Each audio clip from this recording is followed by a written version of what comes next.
Hello everyone, welcome to my YouTube channel. And today we are going to start our CBSE academic series, in which we will cover the whole syllabus of class 11th and 12th physical education. And today we are going to start with class 12th syllabus, and we are going to discuss chapter number 1, that is management of a sporting event. So let's start. So first thing that we have to discuss, that chapter is management of sporting event. अब सबसे पहले बात करनी होगी हमको किसके बारे में, इस जो आपका टाइटल है। मैनेजमेंट का मतलब होता है प्रबंधन। That management means to manage anything is called management.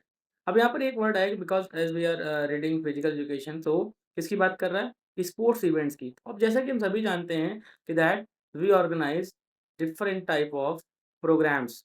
क्या हम विभिन्न प्रकार के खेल कार्यक्रम कराते हैं। अब वो क्रिकेट मैच हो सकता है, कोई सीरीज हो सकती है, कोई टूर्नामेंट हो सकता है। तो जब भी हम किसी ऐसी खेल क्रिया को या खेल कार्यक्रम को ऑर्गेनाइज करते हैं, आयोजित करते हैं, तो उसमें जो भी चीज़ें क्या करनी है, मैनेज करनी है, उसको हम किस तरीके से कर सकते हैं और कौन-कौन से थ्योरेटिकल कॉन्सेप्ट्स हमको पढ़ने होंगे एक अच्छे प्रबंधन के लिए, एक अच्छे मैनेजमेंट को करने के लिए, एक अच्छे तरीके से खेल कार्यक्रम को ऑर्गेनाइज़ करने के लिए, उसी को इस चैप्टर में हम डिस्कस करेंगे। सो सबसे पहले हम बात करेंगे किसके बारे में, मैनेजमेंट के बारे में। That what do you mean by management. अब मैनेजमेंट के यहाँ पर दो बहुत जो मैनेजमेंट के दो मीन्स निकल के आते हैं, जो अर्थ हैं उसको हमको पहले समझना पड़ेगा। एक पहला है that utilisation of physical and human resources. अब आपके पास दैट क्या है कि आप जो भी आपके पास फिजिकल, भौतिक और ह्यूमन मानव संसाधन के रूप में जो भी चीज़ें आपके पास उपलब्ध हैं, उनका पूर्ण इस्तेमाल ही क्या है, मैनेजमेंट है। जैसे अगर आपको कोई क्रिकेट कॉम्पिटिशन कराना है, तो जो आपके कैप्टन्स हैं, जो आपके टीचर्स हैं, जो आपके ऑफिशियल्स हैं, उसके अलावा जो ग्राउंड में काम करने वाला ग्राउंड स्टाफ है, वो क्या हो गया, आपके ह्यूमन रिसोर्सेज हो गए। उनका पूरी तरीके से इस्तेमाल करना, और साथ ही साथ जो फिजिकल फॉर्म में क्रिकेट बैट, इक्विपमेंट्स, ठीक है ना? और उसके अलावा जो आप सर्टिफ़िकेट्स, डॉक्यूमेंटेशंस, तो इन सभी का पूर्ण रूप से इस्तेमाल करना या सही तरीके से इस्तेमाल करना क्या कहलाया? मैनेजमेंट कहलाया। दूसरा, एक जो यूनिवर्सल आप कह सकते हो, जो एक डेफिनिशन कह सकते हो या मीनिंग कह सकते हो जो है, that is management is an art. Management क्या है? एक कला है। Management is an art of getting things done by others. क्या? कि दूसरों के द्वारा किसी भी कार्य को कराया जाना या किसी भी कार्य को करवाना, ये क्या कहलाता है? मैनेजमेंट कहलाता है। तो मैनेजमेंट वह कला है जिसके अंतर्गत हम सुनियोजित या फिर पहले से सोचे गए किसी कार्य को दूसरों के द्वारा जब हम कराते हैं, उसे हम मैनेजमेंट कहते हैं या प्रबंधन कहते हैं। तो ये मैनेजमेंट का अर्थ है कि मैनेजमेंट क्या है। अब एक बात आती है कि सर, मैनेजमेंट मीनिंग तो हम लोगों ने समझ लिया, लेकिन मैनेजमेंट एक्चुअल में इसकी ओरिजिन क्या है, या मैनेजमेंट कहाँ से इसका रिलेशन। तो बच्चों, मैनेजमेंट कॉमर्स का पार्ट है। मैनेजमेंट कॉमर्स का पार्ट है, ठीक है। अब मैनेजमेंट है क्या? Management is pure science. Management क्या है? एक संपूर्ण विज्ञान या फिर पूर्ण विज्ञान। और जब हम इसका इस्तेमाल किसी भी क्षेत्र में करने लगते हैं, तो ये एक एप्लाइड साइंस के रूप में कार्य करने लगता है। अब पूर्ण विज्ञान का मतलब क्या है? कि जो अपने आप में संपूर्ण हो। और एप्लाइड का मतलब क्या है? जब हम किसी भी एक व्यवस्था में या किसी भी एक परिस्थिति में या किसी भी एक विषय में इसका इस्तेमाल करने लगे, तो क्या बन जाता है? Applied science. जैसे अभी हम इसका इस्तेमाल कर रहे हैं स्पोर्ट्स में, तो ये किसका पार्ट है? स्पोर्ट्स मैनेजमेंट का। किसका पार्ट हो गया? Sports management. अब देखो, मैनेजमेंट क्या है? प्योर साइंस है। यहाँ के जो कॉन्सेप्ट्स हैं वो ही रहेंगे, लेकिन अब इसका इस्तेमाल हम लोग कहाँ करना शुरू कर देंगे? खेल की दुनिया में या खेल के जगत में इसका इस्तेमाल करना शुरू कर देंगे, खेल कार्यक्रमों के लिए इसका इस्तेमाल करना शुरू कर देंगे, तो ये क्या बन जाएँगे? ये बन जाएँगे स्पोर्ट्स मैनेजमेंट, ठीक है? नेक्स्ट, अब मैनेजमेंट के बारे में हम लोगों ने पढ़ लिया। अब मैनेजमेंट में सबसे पहली चीज़ हमको यहाँ पर सीखनी है कि that what are the management processes, कि प्रबंधन की प्रक्रियाएँ क्या-क्या हैं? मतलब किस तरीके से जो मैनेजमेंट है वो कार्य करता है और इसके प्रक्रिया क्या-क्या है? तो यहाँ पर बच्चों 5 चीज़ें आपको डिटेल में पढ़नी है। That first one is planning, organising, staffing, directing and controlling. अब बच्चों ये सीक्वेंस में है तो इसको आपको सीक्वेंस में ही याद करना पड़ेगा। प्लानिंग का मतलब होता है सुनियोजन, जब हम किसी भी चीज़ के बारे में पहले से ही कुछ चीज़ें सोचते हैं और वो ऐसा करने के लिए कार्य करते हैं तो क्या कहलाता है? प्लानिंग कहलाता है। ऑर्गेनाइजिंग, जो भी आपके पास संसाधन मौजूद हैं उन संसाधनों की गणना करना और उसके अनुसार ही अपने कार्यक्रम को आगे बढ़ाना ऑर्गेनाइजिंग होता है। स्टाफिंग, जब हम सही व्यक्ति का चुनाव, जिसे ह्यूमन रिसोर्स हमने कहा था, सही व्यक्ति का चुनाव चुनाव सही कार्य के लिए करते हैं, स्टाफिंग कहलाता है। डायरेक्टिंग, कि जो भी कार्य हम लोगों ने दिए हैं, जो भी कार्य हमको करवाना है, उन कार्यों की निगरानी करना, सुपरविज़न करना और साथ ही साथ कार्यों की देख-रेख के साथ कार्य सही तरीके से न हो रहा है कि नहीं हो रहा है, उसको सुपरवाइज़ करना और गाइड करना, दैट इज़ डायरेक्टिंग। और लास्ट में कंट्रोलिंग, जो आपने कार्य किया उसका एनालिसिस करना, द कंपैरेटिव स्टडी। जब हम तुलनात्मक अध्ययन करते हैं कि हमने जो स्टैंडर्ड्स बना रखे थे और जो हमने एक्चुअल परफॉर्मेंस की है, उसके बीच की जब तुलना करते हैं, दैट इज़ कंट्रोलिंग। तो ये क्या है? मैनेजमेंट प्रोसेस है। अब इसको भी हम लोग आगे पढ़ेंगे। यहाँ पर मैंने थोड़ा-सा आपको शॉर्ट में समझाने के लिए यहाँ पर मैंने लिखा। क्यों? क्योंकि अब इसी से मैं आपके लिए एक डेफिनिशन तैयार करूँगा। अभी लोगों ने इंट्रोडक्शन पढ़ा, मीनिंग पढ़ी, अब हम आ रहे हैं डेफिनिशन ऑफ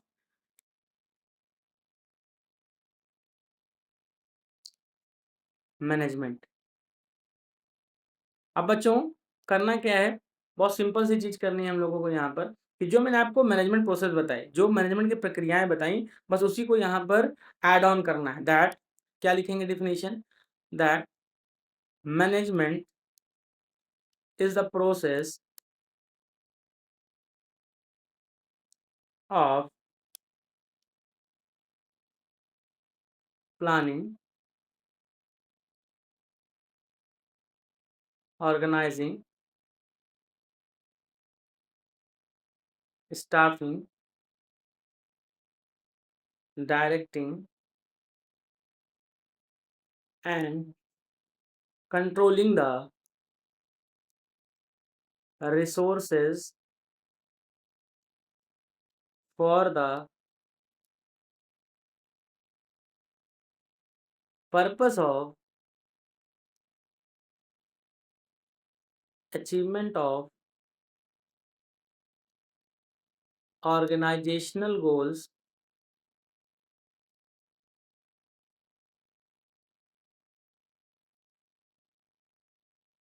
effectively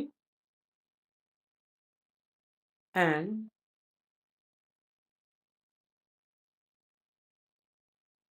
efficient। अब बच्चों यहाँ पर देखो डेफिनेशन आपकी बन के तैयार हो गई। That management is the process of planning, organising, staffing, directing, controlling the resources for the purpose of achievement of organisation goal effectively and efficiently. क्या कह रहा है? कि प्रबंधन एक प्रक्रिया है जिसमें हम क्या, अब देखो जो प्रोसेस बताए थे मैंने आपको, प्लानिंग, ऑर्गेनाइजिंग, स्टाफिंग, डायरेक्टिंग और कंट्रोलिंग करते हैं। किसके लिए? जो भी संसाधन हमारे पास मौजूद हैं। और कैसे करते हैं? किसके लिए करते हैं? For the achievement of organisational goal, कि जो भी खेल कार्यक्रम को कराना है या कोई भी हमारा जो संस्थागत उद्देश्य है उसकी प्राप्ति के लिए जब हम कार्य करते हैं तो क्या कहलाता है? मैनेजमेंट कहलाता है। और वो कार्य हम कैसे करते हैं? इफेक्टिवली और इफिशिएंटली। दैट मीन्स हम गुणवत्ता के साथ, क्वालिटी, और इफिशिएंसी दैट इज क्वांटिटी, की समय अनुसार। ठीक है ना? दैट जो हम कार्य कर रहे हैं उसमें क्वालिटी भी है और समय परक भी है, मतलब वो टाइम बाउंड भी है। और उसी को हमने क्या कहा? मैनेजमेंट कहा, या फिर मैनेजमेंट की डेफिनिशन कहा। That management the process of planning, organising, staffing, directing and controlling the resources for the purpose of achievement organisation. अब वो अचीवमेंट ऑर्गेनाइजेशन कुछ भी हो सकता है, जैसे कि वो एक कोई क्रिकेट प्रोग्राम हो सकता है, वो कबड्डी मैच हो सकता है, वो इंटर हाउस कॉम्पिटिशन्स हो सकते हैं, ठीक है। अब मैंने भी आपको बताया था कि that it works as a pure science. जब इसका हम स्पोर्ट्स में इस्तेमाल करेंगे बच्चों, तो आपको यहाँ पर कुछ भी नहीं करना है, सिंपली क्या करना है, यहाँ पे आपको एक वर्ड ऐड करना है, दैट इज स्पोर्ट्स मैनेजमेंट। क्या करेंगे हम लोग, डिफिनेशन क्या बन जाएगी, sports management the process of planning, organising, staffing and then फिर क्या, for the purpose of achievement of organisational goal effectively and efficiently. बस क्या, कि जब हम खेल की दुनिया में इन सभी चीजों का इस्तेमाल करना शुरू कर दें, किसके लिए, संस्थागत उद्देश्यों की प्राप्ति के लिए, तो उसे ही हम क्या कहेंगे, मैनेजमेंट कहेंगे। अब बच्चों यहाँ पर हमको थोड़ा सा देखना होगा किसके बारे में, दैट मैनेजमेंट के लेवल्स के बारे में। अब मैनेजमेंट के बेसिकली 3 लेवल्स होते हैं। So now we will discuss about levels of management. तो ये लेवल्स ऑफ मैनेजमेंट क्या है कि मैनेजमेंट के स्तर क्या क्या हैं। तो मैनेजमेंट को 3 लेवल्स में डिवाइड किया गया है। The first one is top level, second one is middle level and third one is lower level. अब ये टॉप लेवल मैनेजमेंट क्या है, ये टॉप लेवल मैनेजमेंट में ऐसे लोग आते हैं जो फ्रेम करते हैं, क्या, फ्रेमिंग पॉलिसीज, कि जो भी कार्यक्रम होने हैं, जो भी जो खेल जो आपको कराने हैं, जो भी आपके प्रोग्राम्स हैं, उनको किस तरीके से कराना है, तो उसके लिए जो भी पॉलिसीज फ्रेम करने का काम करता है, कौन करता है, टॉप लेवल मैनेजमेंट। इसमें कौन कौन कौन से लोग आते हैं, बेसिकली डायरेक्टर्स जो भी होंगे आपके, ठीक है ना, जो आपके बोर्ड ऑफ डायरेक्टर्स हो सकते हैं, एग्जीक्यूटिव मेंबर्स हो सकते हैं, एडमिनिस्ट्रेटिव स्टाफ के जो मेंबर्स हो सकते हैं, वो कहाँ आते हैं, टॉप लेवल मैनेजमेंट में आते हैं। Then second one is middle level. इनका काम क्या होता है, दे एग्जीक्यूट, क्या करते हैं कि जो पॉलिसीज टॉप लेवल ने फ्रेम की है, उनको एग्जीक्यूट कराने का काम, मतलब ऑन पेपर जो चीजें डिसाइड की गई हैं, उनको फिजिकल फॉर्म में पूरा करने का सारा काम किसका होता है, मिडिल लेवल मैनेजमेंट का होता है। इसमें कौन काम करते हैं, स्कूल के सिस्टम में इसमें काम करते हैं एचओडीज, जो हेड ऑफ डिपार्टमेंट्स होते हैं, जैसे फिजिकल एजुकेशन का डिपार्टमेंट का जो हेड होगा आपका, फिजिकल एजुकेशन टीचर हो सकता है, तो क्या करते हैं, इन पॉलिसीज को फ्रेम कराने का काम करते हैं। And then last one is lower level management, जहां पर इनका टास्क होता है इम्प्लीमेंट द टास्क या इम्प्लीमेंटिंग टास्क। अब जो भी कार्य इनको मिडिल लेवल मैनेजमेंट ने दिया है और जो पॉलिसी उन्होंने फ्रेम की थी, उसको एग्जीक्यूशन करने का काम जो होता है, उसको इम्प्लीमेंट करने का जो काम होता है, लागू करने का जो काम होता है, वो ये करते हैं। और स्कूल के सिस्टम में से करने वाले कौन लोग होते हैं, टीचर्स होते हैं। नॉर्मल सिस्टम में इसके लिए वर्कर्स का इस्तेमाल होता है, या फिर सबऑर्डिनेट एक वर्ड यूज करते हैं, उसका इस्तेमाल यहाँ पर किया जाता है, सबऑर्डिनेट। अब यहाँ पर एक चीज ध्यान रखिएगा कि दैट टॉप लेवल मैनेजमेंट, जहाँ पर सबसे आपके जो बड़े अधिकारी हैं वो बैठ रहे हैं, मिडिल लेवल में जो मध्य स्तर के अधिकारी हैं, और लोअर लेवल में जो आपका ह्यूमन रिसोर्स, जो कार्य करने वाले आपके वर्कर लोग हैं, वो लोग। स्कूल सिस्टम में कौन हो जाएगा, आपके डायरेक्टर मैनेजर्स जो होते हैं। एग्जीक्यूटिव पॉलिसीज में कौन कौन हो जाएंगे, जो आपके एचओडीज डिपार्टमेंट के हैं वो हो सकते हैं, है ना। और उसके बाद लोअर लेवल में जो आपका टीचिंग स्टाफ है, और टीचिंग स्टाफ के साथ में बच्चों यहाँ पर ये भी आप ध्यान रखिएगा कि आपके जो काउंसिल्स होती हैं, मतलब जो आपके कैप्टन्स होते हैं स्कूल के, ठीक है ना, हेड बॉय, स्पोर्ट्स कैप्टन्स, ये सब भी इसमें इसका पार्ट होते हैं, किसका, लोअर लेवल मैनेजमेंट का। यहीं पर एक चीज और हम लोग इंक्लूड करेंगे, देखेंगे दैट जो टॉप लेवल, लोअर लेवल और आपका जो मैनेजमेंट है, लेवल ऑफ मैनेजमेंट है, उसमें जो अथॉरिटी होती है, जो अधिकार होता है, वो कहाँ जाता है, ऊपर से नीचे की ओर। कहाँ जाता है, ऊपर से नीचे की ओर। जबकि जो जवाबदेही या जिम्मेदारी होती है, वो कहाँ जाती है, नीचे से ऊपर की ओर। मतलब टॉप लेवल का अधिकार मिडिल लेवल के ऊपर है और लोअर लेवल के ऊपर है। मतलब ये जो चाहे इसके ऊपर कार्य कर सकता है, इनको आदेश दे सकता है। जबकि अगर हम देखें, तो अगर कोई भी कार्य नहीं हुआ, तो लोअर लेवल किसको जवाब देगा, मिडिल लेवल को। मिडिल लेवल किसको जवाब देगा, टॉप लेवल को। तो वही यहाँ पर कहा गया कि that in levels of management there is authority and responsibility relationship. और वो कैसी होती है, the flow of authority is downwards, whereas the flow of authority is downwards, whereas the flow of responsibility is upward. ठीक है ना, या क्या होती है, ऊपर की तरफ जाती है। ठीक है ना, तो ये क्या था, लेवल्स ऑफ मैनेजमेंट था। Now we will discuss about management process. तो भी मैंने आपको स्टार्टिंग में ही बताया था कि मैनेजमेंट के जो है 5 प्रोसेस हैं, जो स्टार्ट होते हैं प्लानिंग से और खत्म होते हैं कंट्रोलिंग पे। तो ये हमें सीक्वेंस में याद करना, that is planning, organising, staffing, directing and controlling. So our first process of management is planning. So what is planning? That planning का मतलब होता है सुनियोजन. जब हम किसी भी कार्य को करने के बारे में सोचते हैं, तो वो क्या कहलाता है? प्लानिंग कहलाता है. उसके बारे में जो हम प्लान बनाते हैं, ठीक है ना? जो रूट मैप तय करते हैं, दैट इज़ प्लानिंग. अब प्लानिंग के 2 वर्ड्स, 2 यहाँ पर एक जो चीज़ें सीखनी है, 2 वर्ड्स बड़े इंपॉर्टेंट हैं एग्ज़ाम पॉइंट ऑफ व्यू से. That first one is forecasting and second one is policy development. तो प्लानिंग का पहला काम होता है फोरकास्टिंग, कि हम पहले से ही किसी चीज़ के बारे में सोचते हैं और एक तरीके से भविष्यवाणी करते हैं, या फिर हम सोचते हैं कि हमें ये प्राप्त करना है, तो हम भविष्य को देखते हैं. तो क्या कहलाएगा? फोरकास्टिंग. तो planning is the process of forecasting, या फिर planning is forecasting. Then policy development. अब प्लानिंग में हम क्या कर रहे हैं? सुनियोजन कर रहे हैं. सु मतलब अच्छा, व्यवस्थित. तो जब हम सिस्टमैटिक अरेंजमेंट किसी चीज का कर रहे हैं, तो हम क्या करेंगे? पॉलिसीज को फ्रेम करेंगे. तो जो प्लानिंग का प्रोसेस वो क्या है? पॉलिसी डेवलपमेंट भी कहलाता है. अब डेफिनेशन ऑफ प्लानिंग क्या है? That planning is deciding in advance, कि जब हम किसी भी चीज को पहले से ही सोचते हैं या तैयार करते हैं, तो क्या कहलाता है? प्लानिंग कहलाता है. और प्लानिंग क्या है? Deciding advance. क्या चीज हम डिसाइड कर रहे हैं पहले? What is to be done, कि क्या होना है. How is to be done, किस तरीके से होना है. And by whom is to be done, और किसके द्वारा कराया जाना है, किसके द्वारा किया जाना है. क्या कहलाता है? प्लानिंग. अब फॉर एग्जाम्पल हम कोई कंपटीशन करा रहे हैं, मान लो वो इंटर हाउस बास्केटबॉल हो सकता है. अब इंटर हाउस बास्केटबॉल टूर्नामेंट होना है या कंपटीशन होना है, तो ये क्या हो गया? What is to be done. पहले से हमने सोच लिया कि दैट जो तारीख, आने वाली तारीख है, इसमें हम कराएंगे. How is to be done, किस तरीके से कराना है, कहाँ पर होगा, ठीक है ना? स्कूल के अंदर होगा कि हम बाहर कहीं जाएंगे. अब इंटर हाउस है तो भाई जाहिर सी बात है स्कूल में होगा. लेकिन अगर मान लो स्कूल का ग्राउंड नहीं सही है, हम कहीं बाहर जा रहे हैं खेलने के लिए, तो वेन्यू को डिसाइड करना, टाइम को डिसाइड करना, फिर साथ ही साथ टीम के सिलेक्शंस को देखना, फिर ऑफिशियल्स को तैयार करना, ठीक है ना? How is to be done, किस तरीके से जो हमारी रिसोर्सेज है उसको ध्यान से देना. और by whom is to be done, कि कौन कौन से लोग उसमें इन्वॉल्व होंगे. वो कैप्टन्स हो सकते हैं, वो टीचर्स हो सकते हैं, वो आपका ग्राउंड स्टाफ हो सकता है, ठीक है ना? तो क्या कहा गया? That planning is deciding in advance what is to be done, how is to be done, and by whom is to be done.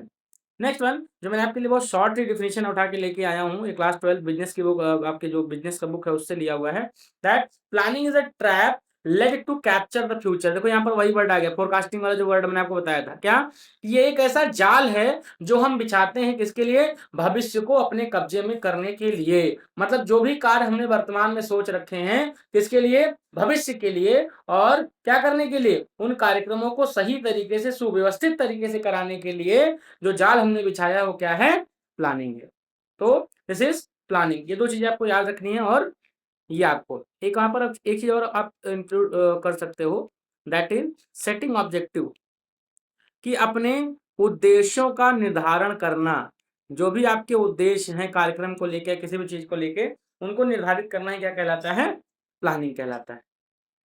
अब what will be the qualities of a good plan और good planning. सो पहला क्या होना चाहिए? Specific होना चाहिए, कि विशेष होना चाहिए, कि जिस चीज के लिए आप निकले हो, जो चीज आप करना चाहते हो, वो उसी पर सेंटर्ड हो. लॉजिकल होना चाहिए. अब लॉजिकल का मतलब क्या हुआ? लॉजिकल का मतलब हुआ तार्किक. दैट वो बेस्ड ऑन फैक्ट्स हो, लॉजिक पर हो. ऐसा ना हो कि आपने कोई ऐसा सोच लिया जो फिक्शनल सा लग रहा हो, ठीक है ना? तो तार्किक होना चाहिए, जिसको आप एक्सप्लेन कर सको. And the most important quality of a good plan, it is flexible. लचीला होना चाहिए, कि जैसा भी समय हो या जैसी कंडीशन हो या सिचुएशन के हिसाब से हम उसमें चेंजेस कर सकें. तो क्या होना चाहिए? फ्लेक्सिबल होना चाहिए. तो ये क्या होनी चाहिए? क्वालिटीज किसकी? गुड प्लान की. और यहीं पर मैंने आपके लिए एक कीवर्ड लिख दिया है, स्मार्ट. कि आपका जो प्लान होना चाहिए, वो पहली बात तो व्यवस्थित, सिस्टमैटिक होना चाहिए, अरेंज होना चाहिए बिल्कुल, कि पहले क्या होगा, फिर क्या होगा, फिर क्या होगा, ताकि कोई भी हसल वसल ना होने पाए. Next one is measurable. ऐसा ना हो कि आप क्या हो, वो मेजर करने योग्य हो, वो मापने योग्य हो, जिसको हम मेजर कर सकें. ऐसा ना हो कि आप कुछ ऐसी चीज डिसाइड कर लो जिसको हम कंट्रोल नहीं कर सकते, और मेजरेबल ना हो. तो कैसा होना चाहिए? वो मेजरेबल होना चाहिए, जिसका मापन हम कर सकें. अटेनेबल, जो प्राप्त करने योग्य हो, जिसको हम प्राप्त कर सकें. नेक्स्ट वन इज रिलायबल, जिसकी वैधता हो. वैधता मतलब क्या होता है? कि जो कंसिस्टेंसी है उस प्रोग्राम की, रिलायबिलिटी जो है, उसको हम निर्धारित कर सकें. And last one is time bound, कि भाई जो समय है वो समय के अनुरूप ही कार्य हो या खत्म हो. दैट इज, अभी हमने क्या पढ़ा था? Effectively and efficiently. अगर वो टाइम बाउंड नहीं है तो मान चला आपने बास्केटबॉल टूर्नामेंट ऑर्गेनाइज किया एक दिन जो है आप 23 तारीख को, और करते करते करते आप लेके चले जा रहे हो 26 तारीख तक, 28 तारीख तक। अब क्या हो रहा है, पढ़ाई भी डिस्टर्ब हो रही है, प्रिंसिपल भी आपको कह रहा है कि आप भाई क्या करा रहे हैं, बच्चों की पढ़ाई डिस्टर्ब हो रही है, आप मैनेज नहीं कर पा रहे। तो वो टाइम बाउंड होना चाहिए, सो दैट हम दिए गए टाइम में उसको पूरा कर पाए। अदरवाइज जो उसकी आप कह सकते हो स्पेसिफिसिटी है वो खत्म हो जाएगी। तो क्या होना चाहिए आपका गुड प्लान कैसा होना चाहिए? A good plan must be smart, that is systematic, measurable, attainable, reliable and time bound. Our next process is organizing. अब organizing क्या होता है? Organizing का मतलब होता है आयोजन।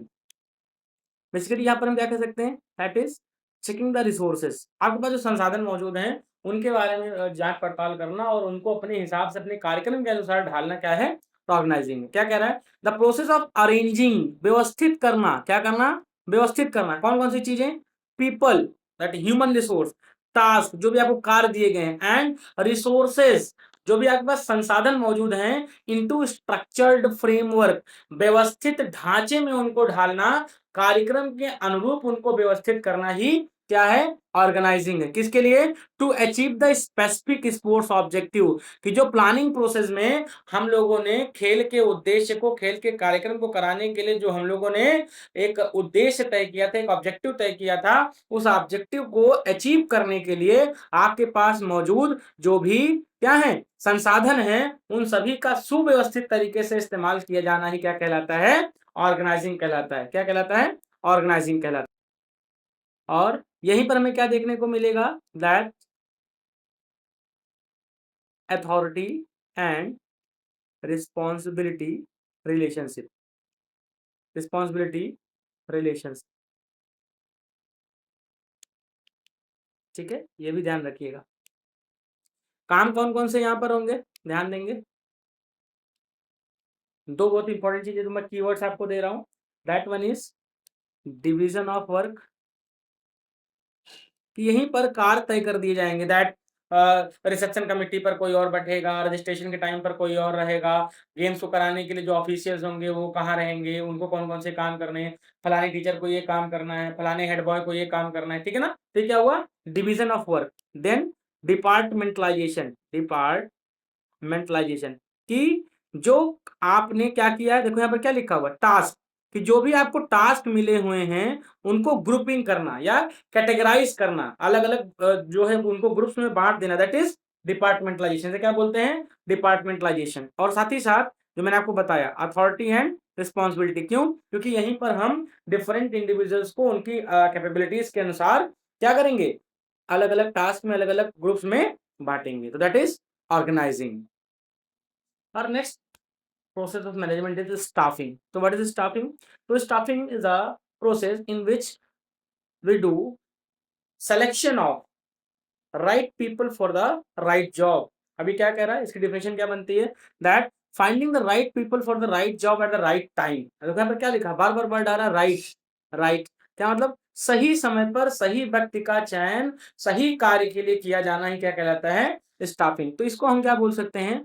रिक्रूटमेंट प्रोसेस बोल सकते हैं। क्या बोल सकते हैं? रिक्रूटमेंट। साथ ही साथ आपके जो ह्यूमन रिसोर्सेज हैं, ठीक है ना, human resources, the utilisation of human resources is done in staffing. कि सही व्यक्ति का सही चीज के लिए चुनाव किया जाना ही क्या कहलाता है? स्टाफिंग कहलाता है। अब यहाँ पर इसका मतलब क्या हुआ कि दैट जो भी कार्य है, कार्य के अनुरूप व्यक्ति का चयन करना ही क्या है? स्टाफिंग। जैसे अगर हमको ग्राउंड में लाइन खिंचवानी है या मार्किंग करवानी है, तो अब उसके लिए हम प्रिंसिपल को तो यूज करेंगे नहीं, या हम हेड बॉय को तो यूज करेंगे नहीं। तो हमें कौन चाहिए? जो चूना डालने में या मार्किंग करने में स्पेशलिस्ट हो। तो वो कौन हो सकता है? हमारा 4th क्लास एम्प्लॉय हो सकता है, या फिर जो हमारी मार्किंग टीम का जो मार्किंग करता हुआ चला आ रहा है, जो आपने ऑफिशियल्स बुला रखे हैं उसमें से कोई हो सकता है। इस तरीके से अगर आपको ऑफिशिएटिंग करानी है किसी गेम से, जो आप गेम ऑर्गेनाइज कर रहे हो, मान लो बास्केटबॉल हो सकता है, फुटबॉल हो सकता है, तो अब जिसको उस गेम के रूल्स एंड रेगुलेशंस के बारे में पता है, आप उसी को तो ऑफिशिएटिंग की ड्यूटी दोगे ना। तो वही क्या हो गया? स्टाफिंग। कि जो भी ऑर्गेनाइजिंग के समय पर जो भी कार्य निकाले गए थे, जो भी टास्क निकाले गए थे, उन टास्क पर सही व्यक्तियों का चयन करना ही क्या कहलाता है? स्टाफिंग कहलाता है। अब स्टाफिंग में दो चीजें ध्यान रखिएगा, that it is recruitment process, और यहाँ पर क्या होते हैं? सिलेक्शंस होते हैं। क्या? सिलेक्शंस। और कौन सा प्रोसेस है? ह्यूमन रिसोर्स का, जहाँ पर हम मानव संसाधन को सही तरीके से इस्तेमाल करना सीखते हैं या करते हैं। नेक्स्ट वन इज ये रिलेशनशिप भी होता है। क्या होता है यहाँ पर? एक रिलेशनशिप तय होती है किसकी? आपके एम्प्लॉयज की और आपके जॉब के बीच में, या फिर आपका जो टास्क है उसके बीच में। अब the importance of staffing is that is right people for right job, कि सही व्यक्ति का सही कार्य के लिए चुनाव करना ही क्या होता है? स्टाफिंग का प्रोसेस है या स्टाफिंग का मतलब है। Next one is performance and supports growth. क्या कह रहा है इसका मतलब? दैट भाई अगर हमें सही व्यक्ति का चुनाव सही चीज के लिए किया है तो क्या होगा? परफॉर्मेंस बढ़ेगी, हमारा जो टास्क है वो अच्छी तरीके से अकम्प्लिश होगा, और साथ ही साथ जो व्यक्ति उसमें इंगेज होगा उसकी भी ग्रोथ होगी, और जो प्रोग्राम वो कंप्लीट कर रहा होगा, जिस टास्क को वो कर रहा होगा उसमें भी हमें चांसेस हैं कि हम उसको अच्छा ग्रो कर पाएंगे। Next one is morale of employ. अब अगर आप व्यक्ति को उसकी इच्छा के अनुसार कार्य दोगे तो जाहिर सी बात है कि उसका जो मोरल है वो क्या होगा? बूस्टअप होगा, और वो अच्छी तरीके से और अच्छा कार्य करने के लिए प्रेरित होगा या मोटिवेट होगा। And last one is discovery of new competent personnels, कि जब आप सही तरीके से सिलेक्शन प्रोसेस के थ्रू जाओगे और अच्छी तरीके से आप चयन करोगे तो आपको नए नए क्या नए नए व्यक्ति मिलेंगे जो विभिन्न कार्यों को करने में समर्थ होंगे या सक्षम होंगे, तो जिससे आप आगे भविष्य में अच्छी टीम भी तैयार करने में सक्षम हो पाओगे। Our next process of management is directing. So what is directing? Directing is the basically process in which leadership function. It is a leadership function. यहाँ पर क्या होता है? नेतृत्व देखा जाता है। क्या नेतृत्व मतलब क्या हुआ यहाँ पर? दैट यहाँ पर जो आपने क्या किया? सिलेक्शंस किए, आपने स्टाफिंग की, आपने रिक्रूटमेंट किए। अब व्यक्तियों को कार्य के अनुरूप उनको कार्य मिल गया और व्यक्ति डिसाइड हो गए। अब उनको लुक आफ्टर करना, सुपरवाइज करना, और साथ ही साथ उनसे संवाद करना, किस लिए? For the purpose of achievement of organisational goal, कि हम जो उद्देश्य के साथ उतरे हैं, जिस जिस पर्पस के लिए, जिस ऑब्जेक्टिव के लिए, उसको हम सही तरीके से कर पा रहे हैं कि नहीं कर पा रहे हैं, उसको हम क्या करते हैं? डायरेक्टिंग में करते हैं। तो बेसिकली ये क्या होता है? ये एक ऐसा प्रोसेस है जहां पर हम जो कार्य डिसाइड किए गए थे और जो व्यक्ति कार्यों के लिए डिसाइड किए गए थे उनको हम सुपरवाइज करते हैं, और साथ ही साथ उनके ऊपर निगरानी रखते हैं कि वो अपने कार्यों को सही तरीके से कर पा रहे हैं कि नहीं कर पा रहे हैं, और कहाँ पर उनको जो है सहायता चाहिए, कहाँ पर उनको आवश्यकता है गाइड होने की, या किस तरीके से हम और एफिशिएंसी को बढ़ा सकते हैं, वही कहाँ पर देखते हैं? हम डायरेक्टिंग में करते हैं। ठीक है ना? और हमने देखो वर्ड यहाँ पर क्या आया कि that it ensures organisational goal are met while developing employees potential, कि हमको ये भी ध्यान रखना है कि हम एम्प्लॉय के पोटेंशियल को भी बढ़ाते रहें, साथ ही साथ ये भी ध्यान रखना है कि हम जो हमारा संस्थागत उद्देश्य है उसको भी अच्छी तरीके से प्राप्त कर रहे हैं कि नहीं। अब यहाँ पे देखो एक वर्ड है बच्चों, एम्प्लॉइज पोटेंशियल क्यों कहा? क्योंकि भाई selection of right person for the right job तो हमने कर लिया, लेकिन ये जरूरी नहीं है कि वो एक्सपीरियंस्ड हो सकता है वो कोई फ्रेशर हो सकता है, या हो सकता है उसने पढ़ाई तो बहुत अच्छी की, उसका थ्योरेटिकल जो कॉन्सेप्ट्स हैं वो तो बहुत अच्छे क्लियर, लेकिन प्रैक्टिकल एस्पेक्ट उसके नए नए, उसके लिए बिल्कुल नई हो वो चीज। तो क्या करता है डायरेक्टिंग? यहाँ पर डायरेक्टिंग काम करता है लीडरशिप का, नेतृत्व का, कि वो देख रेख करता है कि सही जो कार्य डिसाइड किए गए हैं, जो कार्य दिए गए हैं वो सही तरीके से हो रहे हैं कि नहीं हो पा रहे हैं। ठीक है? साथ ही साथ जो मैनेजमेंट है, जो डायरेक्टिंग है, इसको हम हार्ट ऑफ मैनेजमेंट प्रोसेस बोलते हैं। क्या बोलते हैं? हार्ट। अब हार्ट क्यों बोलते हैं? जिस तरीके से ह्यूमन हार्ट में 4 चैम्बर्स होते हैं, वैसे ही डायरेक्टिंग में भी 4 आप कह सकते हो चैम्बर्स हैं, या फिर 4 पार्ट हैं। First one is supervision, to look after the work of the subordinates, जो आपके सबऑर्डिनेट हैं, जो वर्कर्स हैं, जो आपका लोअर लेवल मैनेजमेंट है, या फिर जो आपका टॉप लेवल मैनेजमेंट है, मिडिल लेवल मैनेजमेंट है, वो अपने अधिकारियों का या फिर अपने लोगों के कार्य की निगरानी करता है, देख-रेख करता है, उसे क्या बोलते हैं हम लोग? Supervision. Second one is communication, कि उनके साथ संवाद बनाए रखता है। संवाद मतलब क्या? कि दैट काम सही से हो रहा है कि नहीं हो रहा है, क्या प्रॉब्लम्स आ रही, मशीनरी सही से काम कर रही है कि नहीं कर रही, इस तरीके से। ऐसे ही स्पोर्ट्स में क्या हो गया कि भाई हम लगातार रिपोर्टिंग ले रहे हैं कि भाई ग्राउंड तैयार हो गया कि नहीं तैयार हो गया, इक्विपमेंट वहां पर पहुंच गए कि नहीं पहुंच गए, ऑफिशियल्स को इन्फॉर्मेशन हो गई कि नहीं हो गई, फिक्चर बन गया कि नहीं बन गया, that is communication. Next one is leadership. भाई आप क्या कर रहे हो? आप अपने सबऑर्डिनेट्स को, जो आपके नीचे के लोग हैं, आप उनको देख रहे हो, उनके साथ आप कार्य कर रहे हो, तो यहाँ पर क्या हुआ? लीडरशिप। आप उनको डायरेक्ट कर रहे हो, दैट भाई ये काम सही से हो रहा है कि नहीं हो रहा, ये काम ऐसे करना है, इसको ऐसे करना है, तो दैट इज लीडरशिप। अब लीडरशिप का मतलब क्या होता है कि that making individual goal. Leadership मतलब क्या होता है? Making individual goal to organisational goal, कि हम क्या करते हैं कि जो हमारा उद्देश्य होता है उसको हम संस्थागत उद्देश्य बना लेते हैं। क्या बनाते हैं? संस्थागत उद्देश्य। अब लीडर का मतलब क्या होता है? नेतृत्व करता, और लीडर से मतलब क्या हो गया? नेतृत्व। तो मतलब to look after the activities of every individual as well as making the organisational goal individual goal और इंडिविजुअल गोल ऑर्गेनाइजेशनल गोल, कि जो संस्था के उद्देश्य हैं जब उसी को हम प्राप्त करने के लिए कार्य करने लगे और जो हमारे साथ के लोग हैं, जो फॉलोअर्स हैं आपके, उनको हम साथ में लेकर कार्य करना शुरू कर दें, that is leadership. And last one is motivation, जिसे हम क्या बोलते हैं, प्रेरणा बोलते हैं। ठीक है ना, क्या बोलते हैं, प्रेरणा, कि टू मोटिवेट देम, कि जो आपके साथ के लोग उनको हम इस तरीके से मोटिवेट करें कि वो ऑर्गेनाइजेशनल गोल को प्राप्त करने के लिए अपना बेस्ट देना शुरू कर दें या फिर अपने पोटेंशियल से ज्यादा कार्य करना शुरू कर दें, दैट इज मोटिवेशन। तो ये क्या था, डायरेक्टिंग था। ध्यान रखिएगा, डायरेक्टिंग को हार्ट ऑफ मैनेजमेंट प्रोसेस बोलते हैं और इसके चार ये क्या है, चैम्बर्स हैं, या फिर आप ये कह सकते हो कि चार कंपोनेंट्स हैं किसके, डायरेक्टिंग के। तो डायरेक्टिंग मतलब क्या हो गया कि लोगों को डायरेक्ट करना या लोगों की निगरानी करना, सुपरवाइज करना या गाइड करना। So our last process of management is controlling. So what is controlling? Controlling is a comparative study of actual performance with set standards. अब जो प्लानिंग के टाइम पे हम लोगों ने एक स्टैंडर्ड तय कर रखे थे कि हमको ये चीजें अचीव करनी है, इतने टाइम में करना है, ये करना है, तो उन सभी चीजों को जो हमने एक्चुअली परफॉर्म किया, टास्क कंप्लीट हो जाने के बाद जो हमने परफॉर्मेंस दी है, उसको सेट स्टैंडर्ड्स के साथ कंपैरिजन करना या फिर उनका तुलनात्मक अध्ययन करना, ही क्या कहलाता है, कंट्रोलिंग कहलाता है। फॉर एग्जांपल हमने ये सोच रखा था कि हम जो है इस कंपटीशन को ऑर्गेनाइज करेंगे और ये हमारी चीजें होनी चाहिए। फिर इसे एक तरीके से समझ सकते हैं कि हमने सोचा था कि इस साल में हम जो है 20 लाख जो है वो सेल करेंगे और उसमें जो है हमारा 5 लाख प्रॉफिट होना चाहिए। तो एट लास्ट हमने क्या किया, कंपेयर किया कि दैट हमने सेल तो कर ली 30 लाख की, लेकिन जो प्रॉफिट हुआ वो 3 लाख रुपए ही आया। तो हम क्या कर रहे हैं, कंपेयर कर रहे हैं कि सेल तो इतनी होगी, प्रॉफिट इतना हो गया। तो the comparative study of actual performance. इस तरीके से अगर हम स्पोर्ट्स की बात करते हैं, तो जो स्पोर्ट्स प्रोग्राम की बात करते हैं, तो यहाँ पर क्या हुआ कि हमने जो सेट कर रखा था कि दैट हमको ये प्रोग्राम इतना बजट होगा हमारा, इतनी कमिटीज लगेंगी और इन इन चीजों को हम ध्यान रखेंगे, तो हमने कितना अचीव कर पाया उस चीज को, जो ऑडियंस एंगेजमेंट है वो कितनी होगी, पैसा कितना खर्च होगा। तो जब हम उस चीज का कंपैरिजन करते हैं किससे, अपनी एक्चुअल परफॉर्मेंस से, और जो हमने स्टैंडर्ड सेट जो हमने स्टार्टिंग में जो हमने प्लान कर रखा था उससे, उसे क्या कहते हैं, कंट्रोलिंग कहते हैं। Basically it is the analysis process. ये कौन सा होता है, एनालिसिस करने का प्रोसेस होता है, जहां पर हम विवेचना करते हैं या फिर समीक्षा करते हैं।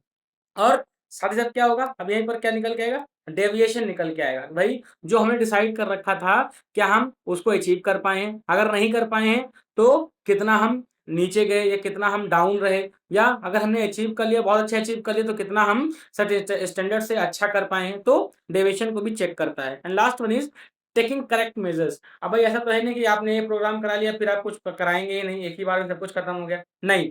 क्या कि दैट अब जो गलतियां इस प्रोग्राम में हुई थी उसको सही करना, या फिर जो जो चीजें हम लोगों ने मिस कर दी थी या सही तरीके से नहीं कर पाए थे, उन सभी के लिए करेक्ट मेजर्स लेना, ताकि हम भविष्य में होने वाले कार्यक्रमों को सही तरीके से करा पाए। ये किसका काम है, कंट्रोलिंग का काम है। तो बेसिकली कंट्रोलिंग क्या है, controlling is a process of comparative study. किसका है, तुलनात्मक अध्ययन है, जहां पर हम क्या करते हैं, सेट स्टैंडर्ड्स के साथ कंपैरिजन करते हैं। अब बच्चों ये आपका था द मैनेजमेंट प्रोसेस के जो आपके टॉपिक था चैप्टर नंबर 1 का, उसको हम लोगों ने यहाँ पर डिस्कस किया। अब नेक्स्ट टॉपिक में हम लोग various committees and the responsibilities के बारे में डिस्कस करेंगे, और ऐसे ही जो वीडियोस हैं वो मैं पोस्ट करता रहूँगा टॉपिक वाइज, सो दैट आप आसानी से इसको समझ पाएँ। और थोड़ा-सा वीडियो लंबी होगी क्योंकि डिटेल में समझाना चाह रहा हूँ चीज़ों को, ताकि आपको कोई भी डाउट या कोई भी कन्फ्यूज़न ना रहने पाए। और जो कॉमर्स वाले हैं उसको ये कॉमर्स के लिए भी यूज़ कर सकते हैं, क्योंकि ये कॉमर्स में अभी आप क्लास 12 में पढ़ोगे तो वहाँ पे से पूरा-पूरा ये आपका मैनेजमेंट प्रोसेस वहाँ पे रहता है। और द मोस्ट इम्पोर्टेंट थिंग कि दैट परेशान होने की ज़रूरत नहीं है। अगर आप इसको देख रहे हैं तो आप अभी जो इसके वन शॉट रिवीजन वीडियोज़ हैं वो भी मैं लेके आऊँगा, लेकिन अभी डिटेल में करना है इसलिए थोड़ा-सा वीडियो लंबी है। तो होप दैट आपको समझ में आएगा, और अगर कोई भी दिक्कत है जो आपको नहीं समझ में आ रही, तो you can just drop a comment in the comment box and I will just try to resolve your queries. Thank you so much.